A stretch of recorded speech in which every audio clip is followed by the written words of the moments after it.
ధనికులను లెక్క కట్టండి, వాళ్ళు చేస్తున్న వృత్తిని లెక్క కట్టండి అని చెప్పి.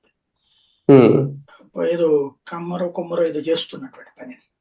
కాబట్టి ఆ లెక్కలు కూడా ఉంటాయి పేదరికంలో. ఇప్పుడు రోడ్డు పక్కన ఇడ్లీ బండి పెట్టుకున్న అతను యాజ్ పర్ గవర్నమెంట్ నామ్స్ పేదోడే, కానీ అతను సాఫ్ట్వేర్ ఇంజనీర్ కంటే ఎక్కువ సంపాదిస్తాడు. ఈ ప్రభుత్వాలు లెక్క కట్టం, అవి పట్టించుకోలేక దాన్ని అంత డీప్ గా వెళ్ళడం కూడా కష్టం. వెళ్ళి ఏం చేయాలి అక్కడ. అవును. కానీ ఒకటి సార్, డిజిటలైజేషన్ అనేసరికి ఎంత ప్రభుత్వం సేకరించినా, ఇప్పుడు ఇది వీళ్ళు చెప్తున్నది సీడాక్ అనే కంపెనీ డెవలప్ చేసిందట ఈ యాప్ ఏదో, అంటే మనం కూడా ఇండివిజువల్ గా కూడా అప్లోడ్ చేసుకోవచ్చు వివరాలు అనేది. అంటే ఒక రకంగా మన డేటా ఒక ప్రైవేట్ కంపెనీలోకి చేతిలోకి వెళ్తుందని అందుకు అనుకోకూడదు ఇలాంటి డిజిటలైజేషన్ వల్ల. దాంట్లో ఇప్పుడు తెలియదా చెప్పినట్టు, ఇప్పుడు ఆల్రెడీ డేటా అంతా ఓపెన్ అప్ అయి ఉన్నది, దీంట్లో గోప్యంగా ఉంచుతామని ప్రభుత్వం చెప్తోంది. నమ్మక తప్పదు. అంటే వాలంటీర్ తీసుకున్న డేటా కంటే, లేకపోతే సచివాలయం దగ్గర ఉన్న మన డేటా కంటే ఏమైనా వేరే ఉందా?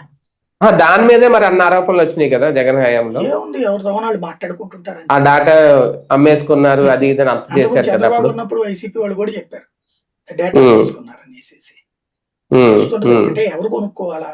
ఒక హాస్పిటల్ మందుల కంపెనీ కూడా ఇల్లు కొనుక్కోవాలి, కామన్ గా జరిగి అంతే, పెద్ద విషయం. అదే రైట్. చూద్దాం మొత్తాన్ని.